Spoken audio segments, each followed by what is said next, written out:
साय नमः। अस्मद् गुरुभ्यो नमः। अस्मत् सर्वगुरुभ्यो नमः।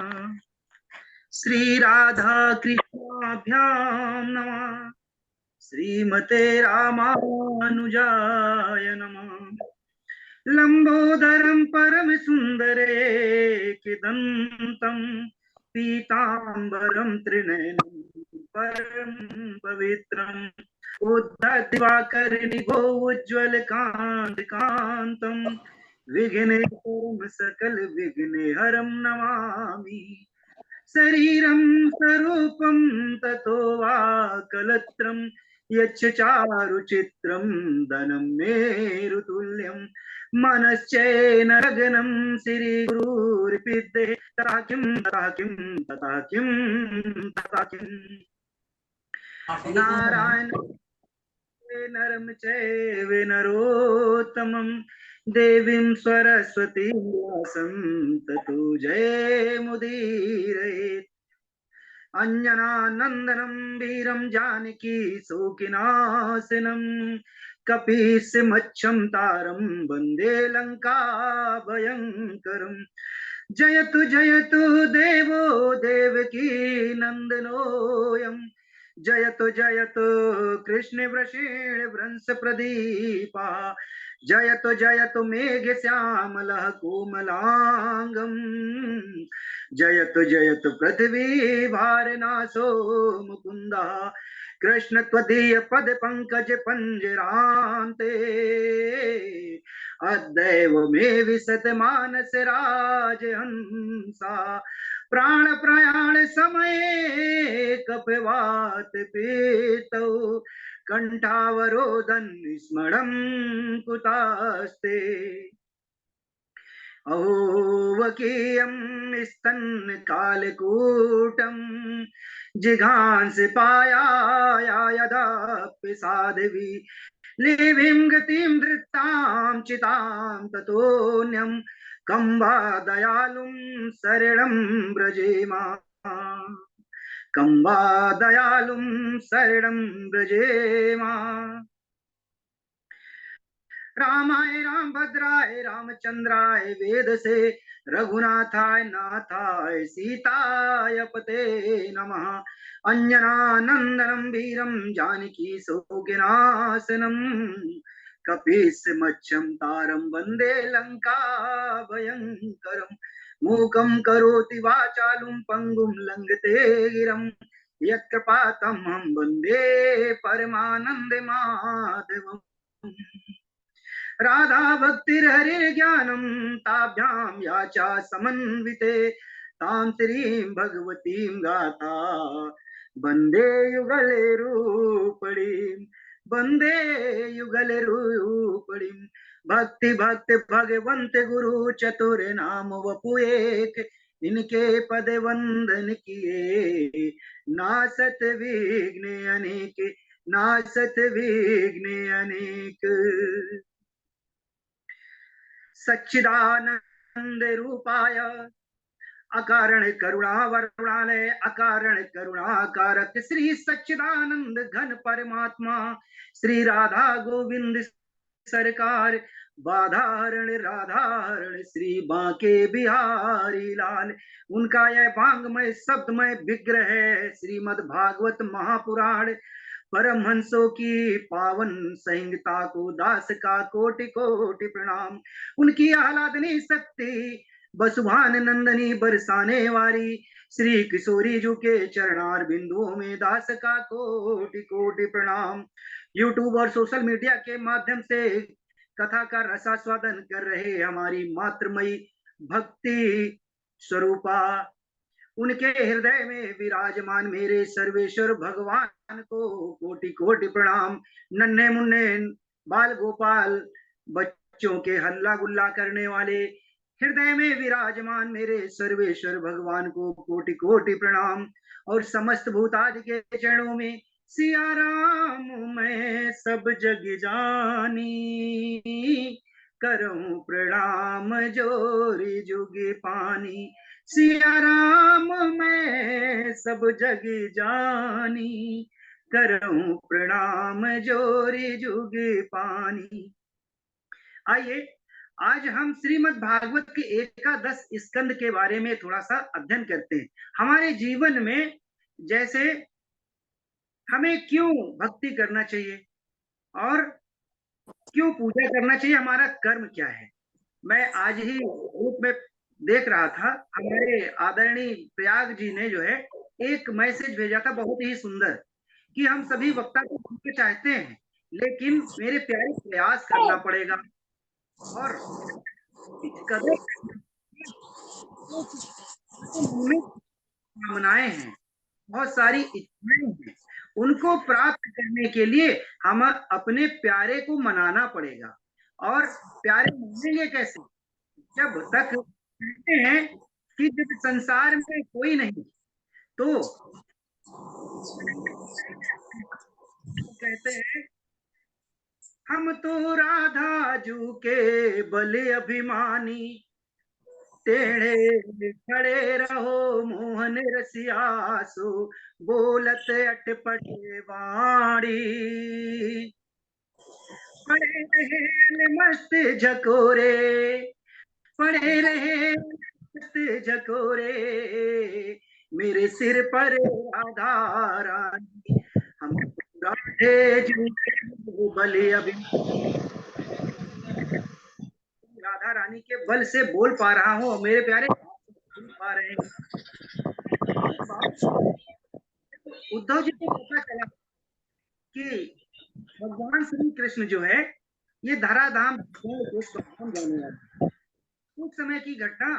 तो उद्धव जी को जब मालूम पड़ा तो भगवान श्री कृष्ण के चरण आ गए पास में और बोलने लगे, प्रभु मैंने सुना है कि आप ये पृथ्वी लोक छोड़ के जा रहे हैं और आपके जाने के बाद में इस संसार, इस पूरे पृथ्वी लोक में बुरे बुरे राजाओं का और दैत्य जो है मनुष्यों का रूप बनाकर बड़े बड़े अधिकारियों और बड़ी बड़ी कामनाएं होंगी, लूट घसोट करेंगे। इधर गौ माता जो धरा है वो भी परेशान थी और वो भी कहने लगी कि अब भगवान जा रहे हैं, अब हमें रोटी कौन देगा और हमारी सेवा कौन करेगा और कौन कहेगा कि गौ माता, यानी अभी हमें मेरे प्यारे हम सबको बीड़ा सारा काम भगवान ने, कुछ काम यानी भगवान और हमारे देश प्रधानमंत्री के अलावा हमारा नैतिक दायित्व है क्या, क्योंकि अगर हमें समाज को बढ़ाना है तो हमें क्या करनी पड़ेगी और गौ माता की सेवा करनी पड़ेगी। हमें एकजुट होके कहना पड़ेगा हमारी जो माता है वो गौ माता है और हम हिंदू नहीं, हम अपने को सनातनी कहेंगे, क्योंकि हिंदू तो बहुत सारे लोग हैं, अपने ही हिंदू भाई ही अपने ग्रंथों का और गुरु और संतों का अपमान भी करते हैं। एक तरफ कुछ बातें मानस की, कुछ बातें भागवत की मानते हैं और कुछ नहीं मानते हैं। एक दृष्टांत देता हूं फिर सीधे कथा में प्रवेश करता हूं। व्यास जी भगवान के एक शिष्य हुए जैमिनी महाराज और उन्होंने लिखा बलवान इंद्रियो ग्राम, हमारी जो ये इंद्रियां है ना बड़ी ही बलवान है और कहते हैं इन इंद्रियों को अगर हम बस में करेंगे तो हम नित्य कर्म कर पाएंगे, यानी नित्य कथा सीख पाएंगे। कैसे, शरीर अपना काम कर रहा है, मुख अपना काम कर रहा है, हाथ अपना काम कर रहा है और अंदर बैठे हुए परमात्मा जो हृदय है, जो कंपन करता धड़कन, वो अपना काम कर रहा है। और जब हम भोजन करते हैं तो पचाने का काम किसका है, परमात्मा का है।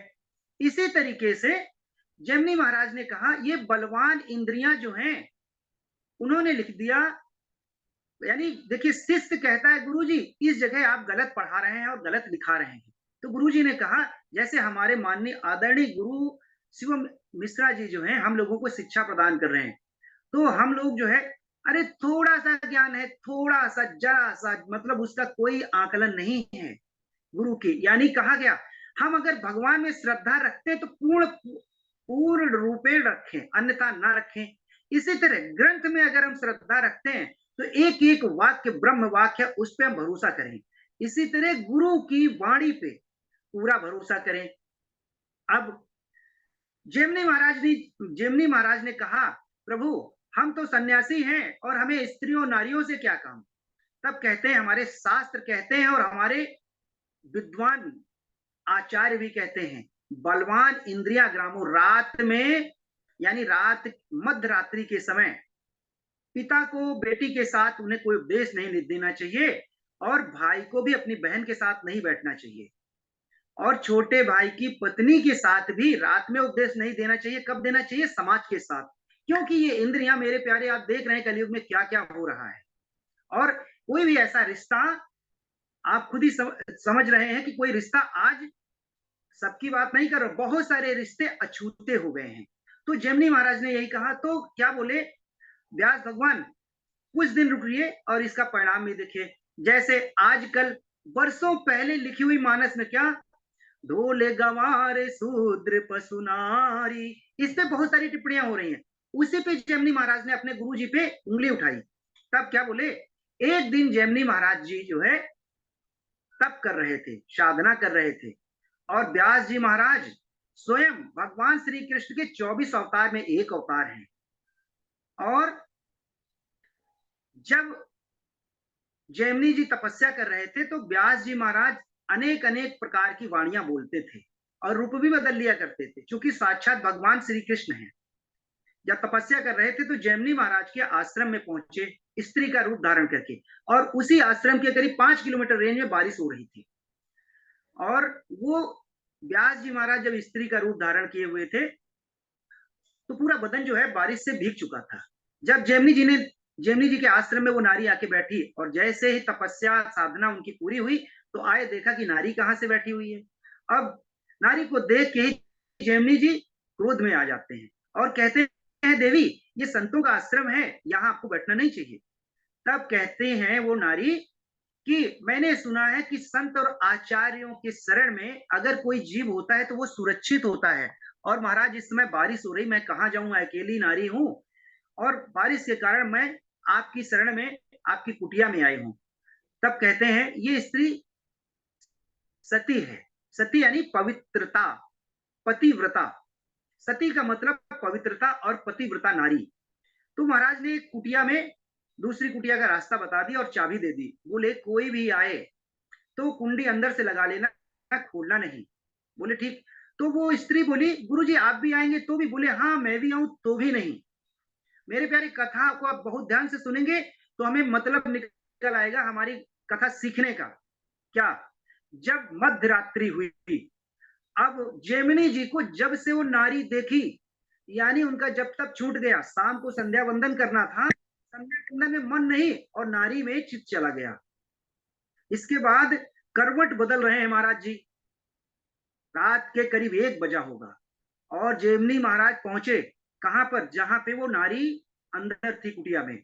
और दरवाजा खटखटाते हैं, कहते हैं दरवाजा खोलिए, मैं आया हूं। तो अंदर से आवाज आती है, आप कौन? अरे बोले मैं गुरुजी। बोले नहीं नहीं, गुरुजी ने मना किया है कि मध्य रात्रि में कुंडी मत खोलना, चाहे खुद ही। बोले गुरु की वाणी है और गुरु कभी झूठ नहीं बोलता है। ये ऐसा विश्वास था उस नारी का। अब इतनी, यानी उनका तेज, उनका कामना इतनी तेज हो गई कि जब उस नारी ने दरवाजा नहीं खोला तो महाराज जी क्या किए, कुटिया के ऊपर चढ़ गए और कुटिया को तोड़ के अंदर आ गए। और जब अंदर जेमिनी जी पहुंचे तो वहां क्या देखते हैं, वही व्यास जी महाराज जो नारी का रूप धरे हुए थे, दंडवत चरणों में गिरे और क्षमा मांगे। बोले देखा आपने उंगली उठाई थी कि गुरु जी ऐसा, ये श्लोक ऐसा नहीं है और आप इस ढंग से पढ़ाइए तो हमें ज्ञान हो जाएगा। तो मेरी प्यारी, कथा का सिर्फ सार ये है कि गुरु अगर कुछ भी बताता है तो बहुत ही तपस्या किया, बहुत रिसर्च किया, इसके बाद में हमको आपको पढ़ा रहे हैं। और हमारे आपके करोड़ों यानी लाखों जन्म के जब पुण्य इकट्ठे होते हैं तो अरे हम ही कुछ वक्ता क्यों आए, क्यों कुछ लोग ही वक्ता बनने के लिए आए? अरे संसार में करीब 8 अरब जनता है, और भी आ जाते ना। लेकिन मेरे प्यारे, ये भी जब तक आपको भगवान से प्रेम नहीं होगा, श्रद्धा नहीं होगी, विश्वास नहीं होगा, तो कथा समझ में नहीं आएगी, कथा कहानी लगेगी आपको। और कथा हो सकता है कि आप रट लें, लेकिन रटने के बाद में कुछ ही दिन, कुछ ही महीनों में आप भूल भी जाएंगे। क्यों? कथा तो सब याद होगी, पता लगा किस स्कंद का प्रसंग है और किस स्कंद में जोड़ दिया गया। ऐसे ही वक्ता मिलके समाज और वक्ताओं का क्या होता है, बहुत सारे, एक दो नहीं हजारों की वक्ता में जब मनमुखी वक्ता हो जाते हैं, तो जो धर्मनिष्ठ वक्ता है उनका धर्म भी चला जाता है। और कहते हैं अरे ये वक्ता लोग तो आजकल धंधा बना लिए हैं। देखिए मेरे प्यारे, हमारा आपका तो यही काम है। और देखिए जब धन नहीं मिलेगा तो मन भी नहीं लगेगा। और भगवान श्री कृष्ण ने कहा है कि धन होगा तो धर्म में लगेगा, लेकिन इससे पहले पहली भक्ति करनी पड़ेगी, जो नौदा भक्ति बताई गई ना। पहली भक्ति संतन करे संगा, दूजी कथा प्रसंगा। पहली भक्ति हमें संत के शरणों में जाना पड़ेगा, गुरु की बात को मानना पड़ेगा। यानी क्या कहा, श्रवणम कीर्तनम, पहले हमें श्रवण करना पड़ेगा। फिर कीर्तन, यानी कीर्तन नहीं कि आपने गाना बजा लिया भजन कर लिए, ये कीर्तन नहीं। कीर्तन जो गुरु के मुख से दिया हुआ मंत्र, उसको कीर्तन कहते हैं। और आप प्रमाण मांगेंगे तो शिव महापुराण के विद्येश्वर संहिता का 11वां स्कंद है, 11वां अध्याय है, उसमें लिखा हुआ है कीर्तन का मतलब क्या है, गुरु के द्वारा दिया हुआ मंत्र उससे जाप करना। अरे हम कह तो देते हैं कि गुरु में श्रद्धा है, श्रद्धा बात अलग है, भगवान का नाम जपना बात अलग है। अब जब आप कथा में प्रवेश करते हैं, उद्धव जी को जब पता चला भगवान कृष्ण धराधाम छोड़ के स्वधाम जाने लगे, तो कहा कि हे प्रभु ये बताइए कि आपके जाने के बाद में हमारे जैसे कलुषित प्राणी क्या करेंगे। तब भगवान ने कहा उद्धव जी मैं तुम्हें एक उपदेश देता हूं। और भगवान श्री कृष्ण उद्धव जी को उपदेश क्या दे रहे हैं, कहते हैं हमारे ही वंशज जो है यदु महाराज और नौ योगेश्वर संवाद। नौ योगेश्वर अभी अभी आज की कथा में गुरु जी बता रहे थे, ऋषभ देव भगवान के 100 पुत्र हैं, उसमें से 9 पुत्र जो ऋषभ देव भगवान के हैं वही नौ योगेश्वर कहलाए। और 11-10 स्कंद में उनका वर्णन आता है। अब उपदेश दे रहे हैं भगवान कृष्ण उद्धव जी को, क्या कहते हैं, जो नारद जी, मैं एक समय का इतिहास सुनाता हूं। और कहते हैं कि जनक जी, विदेह राज जनक जो है, से प्रश्न किया ऋषभ देव भगवान की, आप जो है सबसे बड़े, ऋषभ देव भगवान के जो सबसे बड़े पुत्र का नाम है भरत जी। अभी उनकी कथा आएगी। अब इसी के बाद में जब नौ योगेश्वर संवाद हुआ, तो नौ योगेश्वर कवि कौन हुए, पहले कवि कवि कवि नाम के हुए, फिर हरि, फिर अंतरिक्ष, प्रबुद्ध, पिपलायन और आविर्होत्र और दुमृल, ये सब जो है नौ योगेश्वर हुए। जब नौ योगेश्वर ही हमारे जीवन में उपदेश कर रहे हैं, कथा और कहानी नहीं। जब तक हमारे अंदर भक्ति के भी 3 प्रकार हैं, भक्ति यानी भजनम भक्ति, कीर्तनम भक्ति और भागो भक्ति। भजनम भक्ति क्या है, यानी जब हम भगवान से ही कहेंगे, अरे भगवान से नहीं मांगेंगे तो किससे मांगेंगे। कहते हैं कि हम अगर, अरे माता पिता से तो कहेंगे ना, इसीलिए कहते हैं दुर्लभो मनुष्यो देहो देहिनाम छड़ भंगुरा, तत्रापि दुर्लभम मन्ने वैकुंठ प्रिय दर्शनम, तत्रापि दुर्लभम मन्ने वैकुंठ प्रिय दर्शनम। ये जो मानव शरीर मिला है, पता नहीं पिछले जन्म में हम कुत्ते बने हों, मक्खी बने हों, अरे इतने सारे अपराध किए और इसके बाद कुछ बहुत क्षणिक पुण्य रहा होगा तो मनुष्य बना दिए गए। और मनुष्य बनने के बाद में हमारे आप जैसे जाने कितने मनुष्य क्या करते हैं। और उसी तरीके हम अपने को, यानी राधा जी के बल अभिमानी, हम अपने को बड़ा गौरवान्वित महसूस करें कि स्वयं परमात्मा स्वरूप भगवान मिल गए हमें, शिवम मिश्रा आचार्य जैसे। चूंकि ज्ञान बहुत समय कम होने के कारण, या ये कहेंगे बिजी रहने के कारण, हम लोगों को बहुत सारी चीजें नहीं बता पाते हैं, संक्षेप में बताते हैं। और इसलिए दूसरा पहलू ये भी इसलिए बताते हैं कि हम सब विद्युत जन, पढ़े लिखे वर्ग के और एक समझदार हैं और कथा के अंदर हम कई बार अपने मतलब निकाल लेते हैं। तो गुरु जी को जब सुनाते हैं तो आनंद भी आता है। अब क्या कहते हैं, ये मनुष्य शरीर बड़ा ही दुर्लभ है और मिल गया तो हम कर्तव्य करें संसार में रहते हुए और गोपियों की तरीके से, और चिंतन भगवान का करें। हमारे प्रयागराज जो हमारे एक साथी हैं तो बड़े ही मतलब यूं कहेंगे उनका जो मस्तिष्क है आईक्यू बहुत अच्छा है और श्लोक के साथ में ही श्लोक याद कर लेते हैं। मुझे लगता है कि वो बंदा 8 से 9 घंटे पढ़ाई करता है, लेकिन उसका ध्येय अलग है। इसी तरह सबके ध्येय अलग हैं, लेकिन अगर वक्ता बनना चाहते हैं तो पढ़ाई तो करनी ही पड़ेगी, मेहनत तो करनी ही पड़ेगी। और नहीं तो आप कहेंगे महाराज आज नहीं सुना पाएंगे, कल सुनाएंगे, तो कुछ नहीं कहेंगे, ठीक कोई बात नहीं। जैसे आज मैं जुड़ा, कल भी जुड़ा, मुझे बहुत अच्छा लगा। कुछ लोग हमारे ही साथी बहुत अच्छे प्रसंग भी कर रहे हैं, किसी का स्वर भी बहुत अच्छा है। अब क्या कहते हैं, जीव के दुख की निवृत्ति कैसे हो और जीव का सच्चा कल्याण कैसे हो। उद्धव जी ने जब ये भगवान से प्रश्न किया तो वही प्रश्न यदु और 9 योगेश्वरों के बीच होता है और जनक जी प्रश्न करते हैं। क्या कहते हैं, कवि नाम के योगेश्वर हुए और वो क्या कहते हैं, ए वही भगवता प्रोक्ता उपायाध्याय लब्धे अंजा पुंसाम विदुषाम विदु भागवतान हितान।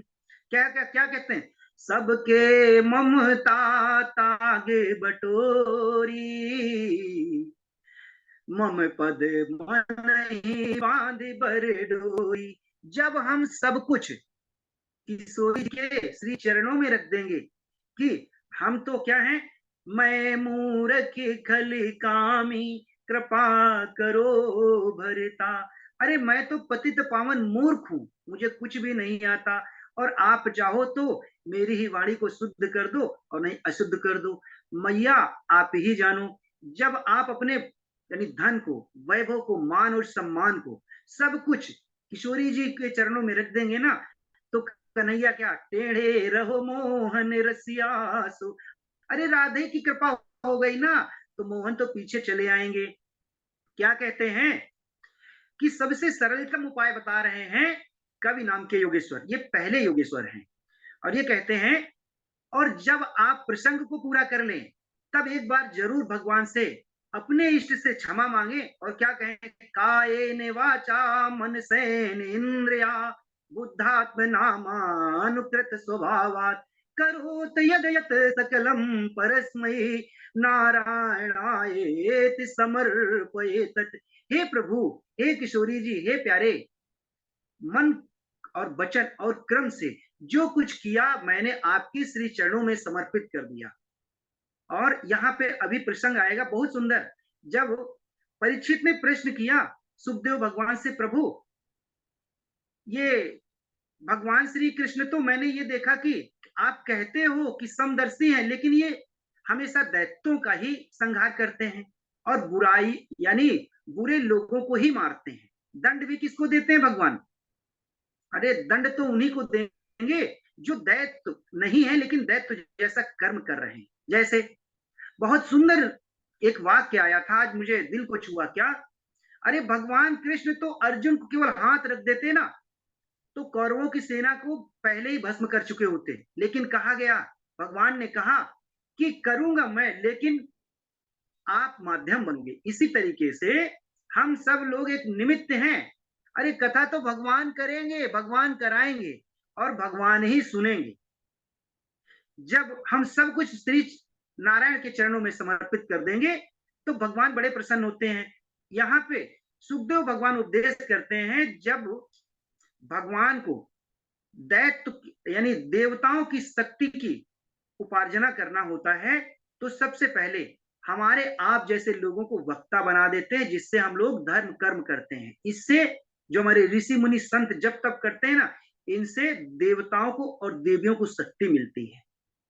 फिर कहते हैं कि अगर देवताओं की शक्ति की कमी पड़ती है तो भी हमारे आप जैसे मनुष्यों को भी लगा दिया जाता है। जब तक और बंधन साधना करने के लिए। इससे देवताओं को कहा करो इदम कृष्णा इदम नमः, यानी अगर नारायण का मंत्र है तो बोलेंगे इदम कृष्णा इदम नमः, और शिव का मंत्र है तो इदम शिवा इदम नमः, और देवी का मंत्र है तो बोल देंगे इदम दुर्गाय इदम नमः, यानी मैंने जो किया सब आपके श्री चरणों में समर्पित किया। इस तरह उपदेश करते हैं कवि नाम के योगेश्वर। फिर विदेहराज जनक जी ने फिर प्रश्न करते हैं, क्या कहते हैं कि ये मनुष्य का स्वभाव कैसा हो और आचरण कैसा हो। हमारा आपका मन चंचल होता, हमें लगता है हमें बोलने का मौका मिल जाए तो हम सब कुछ परोस दें। मेरे प्यारे, हम बोलते तो हैं लेकिन हमें चेक करने वाले, जज करने वाले भी लोग होते हैं।